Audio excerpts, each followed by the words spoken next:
Well, hi, and welcome to the next episode of Belly to Belly. And today, our topic is all about closing the year strong. And we've got a great guest with us, Matt McDarby, and he is the president of U.S. Sales Resources. He's written 3 books, the latest of which is The Divine Comedy of Sales, The Sales Manager's Guide to Virtuous Leadership.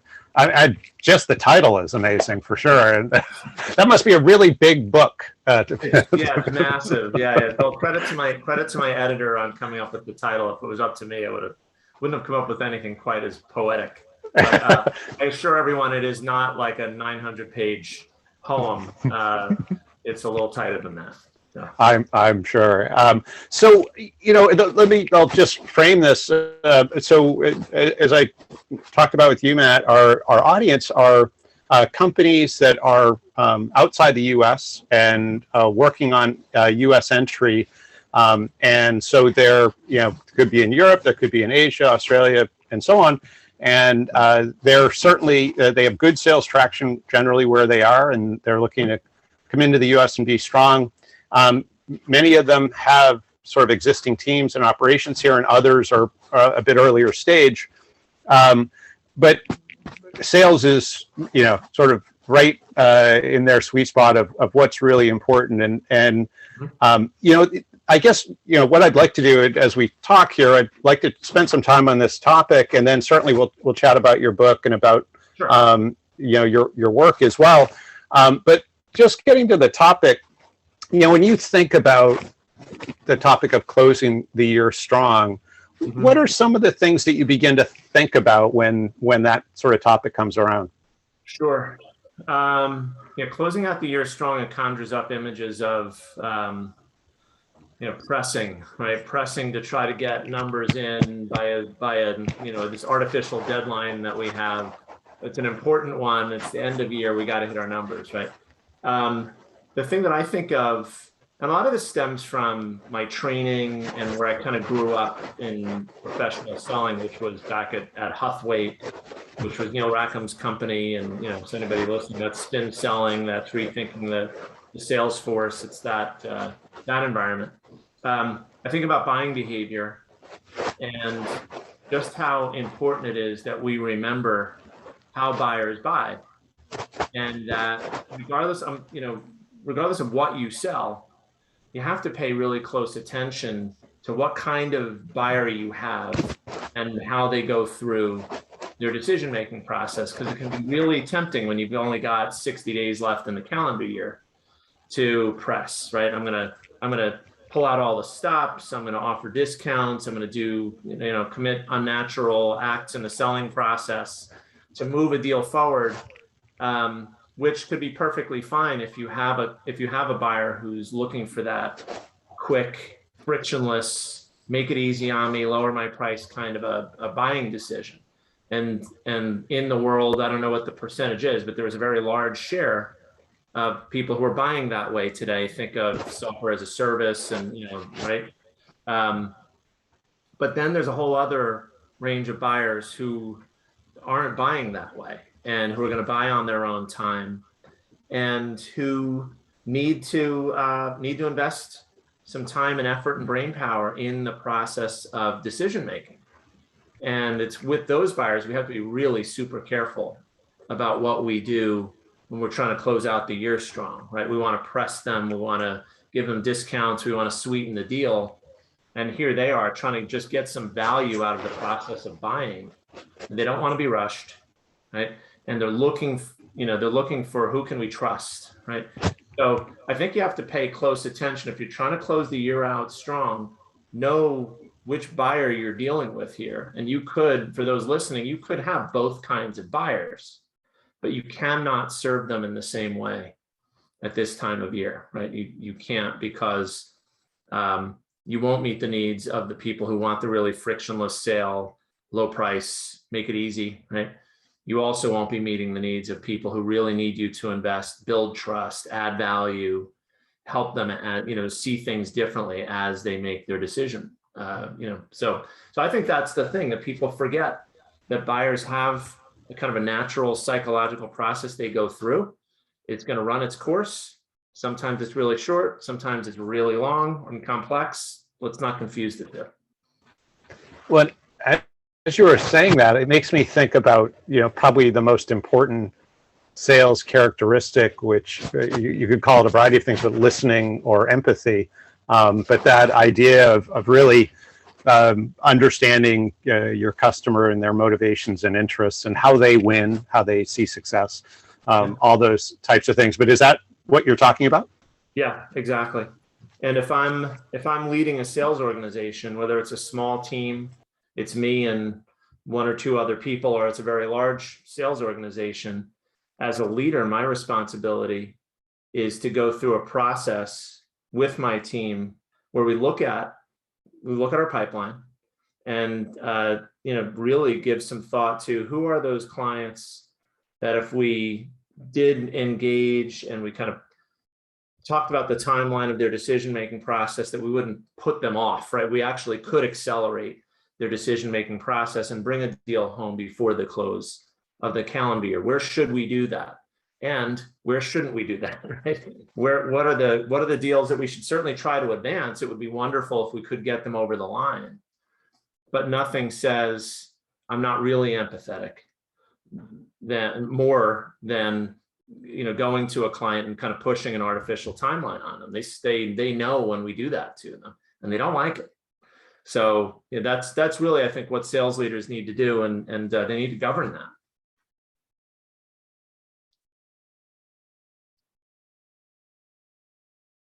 I think you're muted.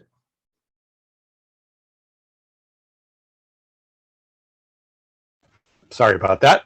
It always makes me think about that metaphor around the hammer and the nail, as to do with the way some people or salespeople look at prospects. Yeah. So the idea of closing strong, certainly important, and as you said up front, hitting budgets is key. We need to do that. I guess at what point is there a balance, or is there, with sort of not sacrificing next year's results, because obviously the effort comes from somewhere, and the effort isn't limitless. So how do we balance being strong, if you will, in the fourth quarter, without losing the next game? Yeah.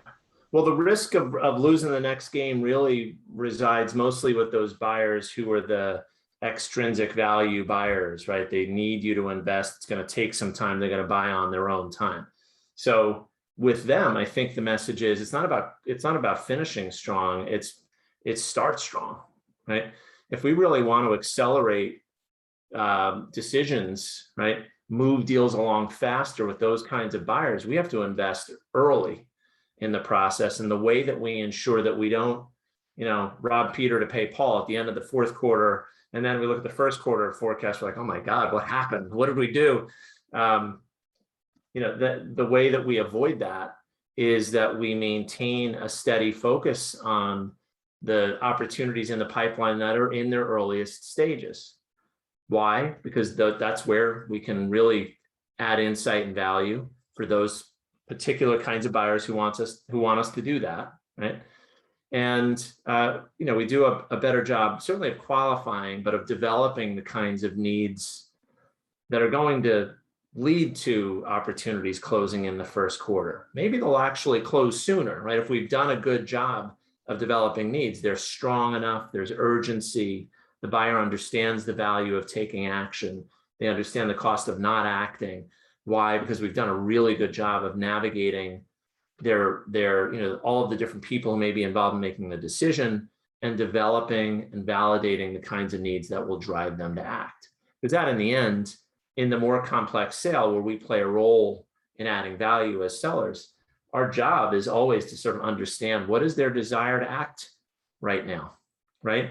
And that, I think, that's the pedal, right? If we know and we see, and I'll bring the simple sales process back into this for a moment. We can spot signs in that kind of quick turn, low friction sale, simple buying signals like send me a contract. Those are pretty obvious, right? But in the longer tail sale, where the client needs us to invest and it's going to take more time, we also have to be looking for signs that they have a desire to act. And when we see those signs, that's an invitation. Okay, go now, propose, keep it moving, right? And if we don't see those signs and we don't see a clear intention to act, then we got to tap the brakes, right? We've got to make sure that we're, doing all the things we know to do in consultative selling, right? We're asking great questions, we're listening, we're understanding what they're trying to achieve, we're offering solutions that line up with the most important things that they want to achieve, and then we're off and running. But yeah, I think that's pay really close attention to those signals of a client's desire to act. What are they? They're very simple. When they say they're ready to act, right? That's Rackham's explicit needs. Like, this is important enough, we are going to do X. Okay, that's a pretty clear signal, right? So if that's happening at the end of the fourth quarter, then go ahead, make it happen, close that deal, right? If it's not, then we have more work to do. And that might be a deal that we have to be perfectly content to have it slip into the first quarter. Sure. Did I answer? I'm not sure if I'm answering the question you asked, but it's a roundabout way of getting to it. No, I think you did. And I guess that, the thing along with this, I would imagine, and obviously every company is going to have different priorities. There are some that, it may be a cash flow thing. They need to have some wins in the fourth quarter. But sort of assuming, sort of a more balanced type company that isn't desperate, I would imagine you would also want them to keep up their prospecting efforts so that you're always filling the top of the funnel with high quality prospects as well. That you don't say, all right, we're just taking the things that are sort of in the bottom half of the funnel and working those for the fourth quarter. Yeah. And again, and that's true again for both kinds of sale. And you have listeners that maybe not both, right? They may be just one, just keep it simple and frictionless, and others that are complex all the time. There is no simple sale in their world. And then you may have some that have a blend, right? In either case, this whole, I see people arguing against the top of funnel mentality in the recurring revenue, meaning software as a service sale. And I'm like, well, and I know what they mean. What they're saying is, we have to be focused on, defending and expanding the relationships we have with customers who are already buying from us, and that's what they're encouraging. But anyway, you slice it. If you have a simple sale, you have a complex sale, or some two different types of buyers, and you have to do both, then absolutely you've got to keep the pump primed, right? Who cares if we're effective at the early stages of the sales process if we don't have any deals to advance in the first place, right? What's the, it doesn't work very well, I find. Well, it's almost analogous to, playing whether you're playing American football or European football, but playing a really good fourth quarter, leaving it all on the field, but having so many injured players that your next game you can't field a good team. So we got to show up, at the next game too, as part of the process. Well, let's shift gears and chat about your book. And so the title itself is fantastic, but it'd be great to hear more about the title again, The Divine Comedy of Sales, The Sales Manager's Guide to Virtuous Leadership. So maybe even backing up, what caused you to write this? What was the impetus? Sure. So this is my third book, and the books that I write so far are aimed at like my core audience, which is people in sales management roles. So everybody from frontline managers or who aspire to be in sales management roles, but all the way up to the head of sales, chief sales officer. This latest book is ultimately about how can you shift your mindset in such a way as to affect the way you lead. And the stories, all my books, I use stories to kind of illustrate important principles, right? So it's not about, do it like Matt does. It's not like that at all. Here are stories about real people doing the work of sales leadership really effectively. And let's pull from this anecdote something that's repeatable, right? So in this, as you said, the subtitle is The Sales Manager's Guide to Virtuous Leadership. if we really want our sales teams to be, highly motivated, to put in their absolute best effort, but also to reflect these virtues that I talk about, which I'll get to in a moment, to reflect those virtues to our customers, then we have to pay a really, really close attention to the environment that we create and how we lead them. We do that by emphasizing the virtues and how we lead. Another way of putting it is we avoid the 7 deadly sins. So the connection with the Divine Comedy, with Dante's great poem and Purgatorio is the book, pride, envy, ire, sloth, avarice, gluttony, and lust, right? And you may think about, wow, do those all apply in a sales organization? I would say, well, we're not talking about carnal lust. We're talking about lust for immediate results. That's how I make the connection with lust. But the virtues that oppose them, humility, goodwill, patience, diligence, generosity, self-control, detachment from immediate, right, results. Those are the things that great sales leaders, those are the virtues that they demonstrate in the work that they do. So that's what that book is about. The first 2 books I wrote, again, for sales managers, the first one was about the universal problem. I don't have enough time to do important things well. Every sales manager complains about that. So that book's a lot about time, prioritization, and establishing an operating rhythm for your sales team. The second book was about talent development. How do I take a more active role as a sales manager in making sure that I have the right talent for my team? Because a lot of us have sort of abdicated that to recruiters and HR, and it's too important today, especially if you have that sale where the differentiator is the people who are doing the selling and not necessarily the product or service. So that's, I'm excited about this book. It was really easy to write. I think it took me 3.5 months to get it done. That's really quick. Wow. Yeah. That's fast. Well, Yeah. If you have a strong editor and people that help, you can move it along. But once you know the process, Bill, it's easy to create these works. And they're all written for people with not a lot of time. I tell people this is a kind of a DC to Chicago flight kind of a book. This one's a little longer. This may be a DC to Dallas, closer to 2.5. But it's, I hope everyone enjoys it. I hope you enjoy it. And I loved writing it. That's great. We'll certainly put a link in the description below.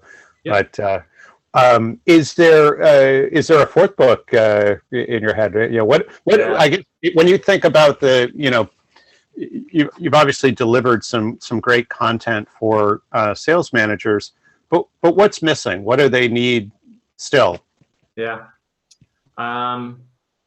They need to understand what it takes to build a sales force that knows how to not only establish but maintain trust with buyers. Trust remains the #1 most important differentiator in B2B sales, especially probably in B2C too, but all my research is in B2B. And then along similar lines, it's how do sellers in their organization create value, and do they know what that looks like? So I think the next book, without getting into too much detail, because I have a little primary research study I've already got teed up that's going to lead to the next book, is going to be along those lines, and it will definitely be this sort of thing. It'll be written in the sales leaders, like from a sales leader's perspective, because that's what I do and who I am now. But I'm going to make it a little bit more broad, and it should be the sort of book that a seller could pick up and be like, okay, I understand these principles. I can go ahead and apply them. But I'm going to enjoy this one for a little while, Bill. But, coming soon, 2023, 24 probably is when we're talking about the next one. I wasn't asking for the draft, so. But just a little forecast, and I think the sales it's interesting, and I love your reaction to this. I guess what I've seen over 20 plus years of selling is sort of I talk to students or recent graduates, generally somewhat of a disdain for sales, and where to the point where sales is actually become somewhat of an evil term, as opposed, I'm just thinking about, the fourth book, and the idea of building value, because so many people try to sell on price, and obviously that's a road to zero.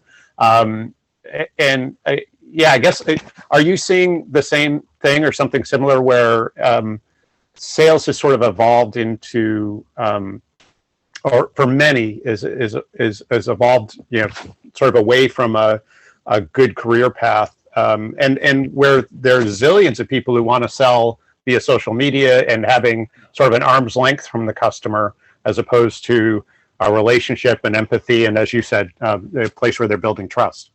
But what are you seeing? Yeah, I guess I've got access to different perspectives kind of all at the same time, right?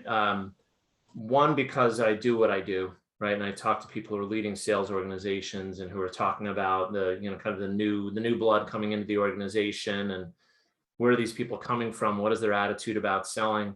But I'm on the advisory board for the University of Delaware. The Lerner School of Business has a sales minor program. And it's grooming the next generation of great sales talent. And clearly there are younger people than you and I, who are attracted to the profession. They have different majors. They may be, the business or animal science or English or history or whatever, but somehow, some way they came to the conclusion that having some selling skills is going to be pertinent when they get out to the working world. And good for them, because you and I both know how critical it is. Even if you're in an internal function, right, in a leadership role, you got to know how to make a strong business case, which, if you break that down, looks an awful lot like selling. Understand the outcome we're trying to achieve and help others see a path to getting there that they didn't think of on their own, and getting them to commit and support you as you, right? That's sales. But I think that if enough of us continue to talk about selling as a profession, and there are more of these professional selling skills, professional sales programs in higher education, and I'm doing my part. Well, I know we'll get to my business in a minute, but if we can reach a point where there are enough effective sales managers who know what to do with this talent, how to recruit people who have the aptitude, how to coach and develop them, and how to help them achieve early success, and how to help them recognize what great selling actually looks like, which looks a lot more like helping than, right, the old days, old school methods. I won't mention any by name, but there are methodologies that are still being taught that are like, they're downright adversarial, like selling is something you do to someone else, right? And really the best sellers that I know are helpers, and they want to help people buy, and they want to help them achieve things that they wouldn't be able to achieve on their own.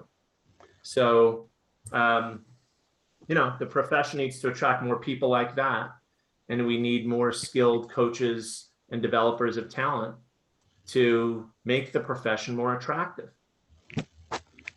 That makes total sense. Yeah, as you were describing the sort of the antithesis of good sales, I was thinking of somebody in plaid, but that's a whole other story. Let's talk about U.S. Sales Resources. So tell me about the company. What do you all do? Yep. So it's United Sales Resources. Oh, I'm sorry. United. Okay. Yep. So we're basically a sales leadership development company. So we provide coaching and advisory support, which includes content, one-to-one direct dedicated coaching, and advisory support. What that means is sort of ad hoc. Anytime you need a sounding board or support, that's what we mean by advisory services. A coaching and advisory services company that focuses strictly on the sales management layer. Our clients are generally middle market. We have some smaller, but middle market, and some larger enterprises as well. And the reason that I focused and built my business that kind of aimed at that layer, rather than, we don't do sales rep training. I get people who call me all the time, say, can you pull together a sales, rep training program? Like, that's not, I can recommend some great people that we partner with, but that's not what we do. We focus on the manager. The very quick story is, I came from that traditional sales training business and was working for Huthwaite. Worked for them from 2003 to around 2010. and was a client director for a number of years, and then ended up being their VP of enterprise sales, and worked with not only middle market, but very large, Boeing, IBM, McGraw-Hill, Bloomberg, large global enterprises. And I tell this story a lot, so I'll keep it tight. We were selling, so spin selling and the buying cycle and all Neil Rackham's IP and rolled up into these training programs. And, we sold the same methodology, the same tools delivered by, the same trainers and consultants. Yet one organization would get really great results. Another organization would get so-so results. It's very kind of uneven. But predictably, the organizations that got the best results from that training and the tools we gave them was the organizations that had a really committed sales management layer, meaning they were committed to being effective and getting progressively more effective over time, right? Why did that matter? Because they were the ones coaching and reinforcing and integrating and holding people accountable to using the methods, right? So realizing that after being with Huthwaite for 7 years, I left and actually partnered with Huthwaite for the first couple of years of my business. And they would send smaller organizations to me who wanted to do more for the development of sales managers. That really wasn't the business that Huthwaite was in. So I was like, well, give them to me. I'll take them, right? So 11 years later, right, we're still coaching and helping in the development of sales managers. And I think that I don't just think, I know from not just anecdotal, but direct feedback from clients and seeing how their results change over time, that we're doing great work and we're absolutely affecting the performance of that really critical, that it's the pivotal role, right? The critical layer in the business where strategy meets tactics, client needs, internal needs. It's such an important role. And if you don't have people that are effective in it, it's going to be a hard road to get to consistent, sustainable sales growth. So that's what we do.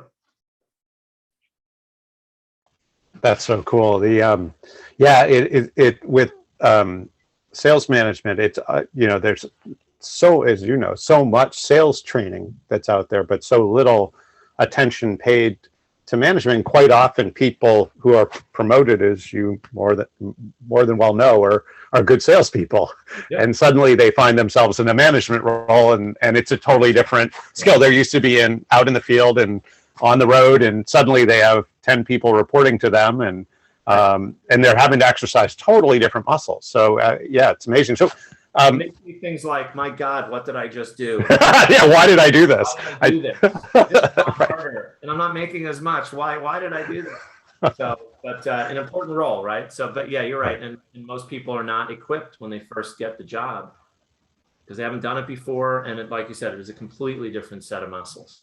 Right. Well, and I love what you said early in our conversation about, setting people up for success. You were talking about junior salespeople at the time, but I would imagine this is the same because quite often, you see in so many companies where they promote that high performing salesperson to manager, and they fail miserably, and then you not only lose a manager, but you lose your best performing salesperson, you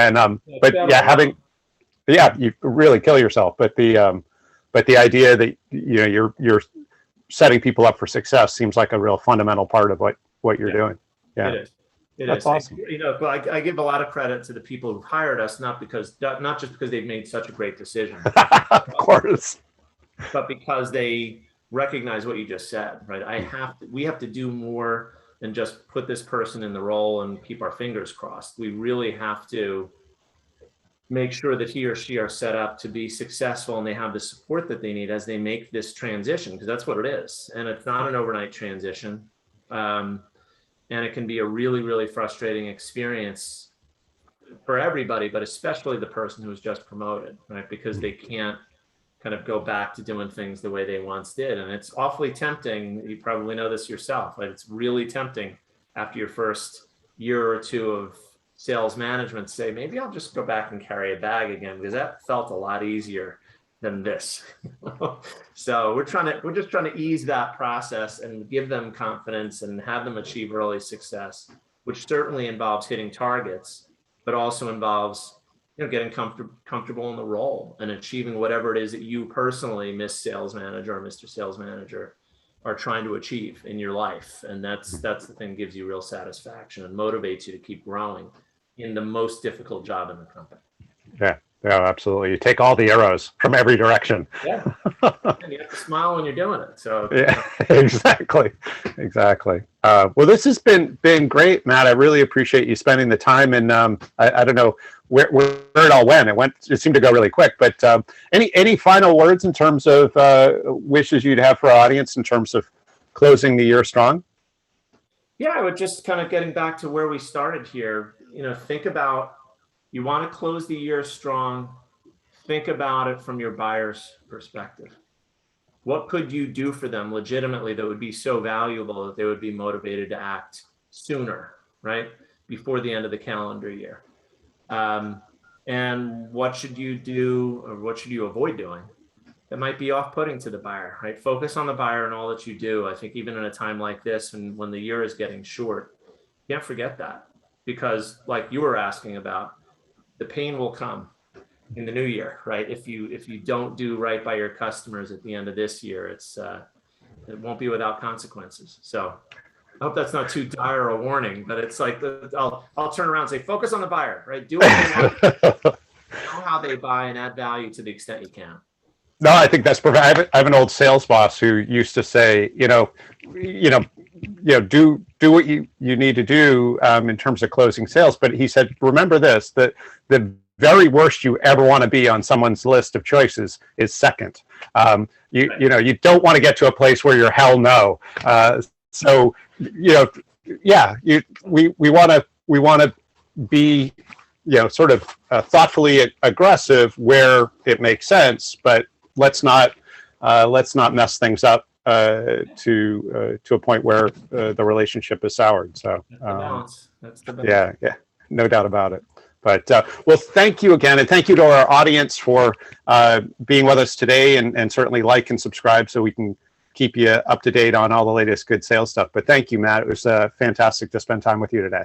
Yeah, thanks, Bill, for the invitation. I enjoyed it, and perhaps I'll see you in Annapolis sometime soon. We will look forward to it.